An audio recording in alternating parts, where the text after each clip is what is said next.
রোজার মাসে তাহাজ্জুদের সুবর্ণ সুযোগ মিস দেওয়া যাবে না, কারণ রোজার মাসে তাহাজ্জুদ পড়লে যে পরিমাণ লাভ হয়, আমার মনে হয় কেউ যদি জানতে পারে, বুঝতে পারে, সেই বান্দা সেই বান্দি কখনো রমাজান মাসে তাহাজ্জুদ মিস দিতে পারবে না। নাম্বার 1, হাদিসে আসছে যেই বান্দা রমাজান মাসে রাত জেগে কিয়ামুল লাইল করবে তথা নামাজ পড়বে, আল্লাহ রাব্বুল ইজ্জাত ওয়াল জালাল তার পেছনের সমস্ত গুনাহ খাতা মাফ করে দেবে। সুবহানাল্লাহ পড়ে সবাই আপনারা। তাহলে প্রথম লাভ কি? আপনার পেছনের গুনাহ মাফ হয়ে যাবে। দ্বিতীয় লাভ হলো যে বান্দা তাহাজ্জুদ গুজার হবে তার সাথে আল্লাহর সম্পর্ক জুড়ে যাবে, তার সাথে আল্লাহর সম্পর্ক হবে বন্ধুত্বের মতো। একদম সবচেয়ে কাছের বান্দা হবে সেই বান্দা যে তাহাজ্জুদের সময় উঠে তার রবকে ডাকবে। 3 নাম্বার লাভ হলো আপনি যখন তাহাজ্জুদ গুজার হবেন আপনি হয়ে যাবেন মুস্তাজাবুদ দাওয়া। আপনি যখনই কোনো দোয়া করবেন আপনার কোনো দোয়া আল্লাহ তাআলা খালি হাতে ফিরায় দিবেন না। বলেন সবাই সুবহানাল্লাহ।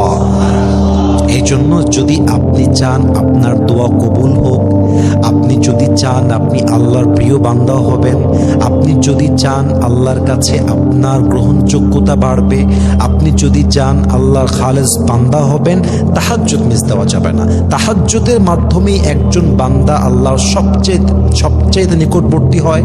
তাহাজ্জুদের মাধ্যমে একজন বান্দা তার মনের ইচ্ছা পূরণ করতে পারে দোয়ার মাধ্যমে।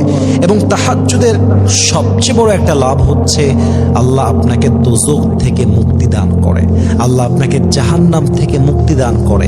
অতএব যারা জাহান্নাম থেকে মুক্তি পেতে চান, আল্লাহর কাছে সম্মান পেতে চান, আল্লাহর বন্ধুত্ব পেতে চান, আল্লাহর কাছে আপনার দোয়াটা যদি কবুল করাতে চান, তাহাজ্জুদ মিস দেওয়া যাবে না। ইভেন আমি মনে করি অন্য মাসের চাইতে রমাজান মাসে তাহাজ্জুদ পড়াটা ইজ মোর ইজি।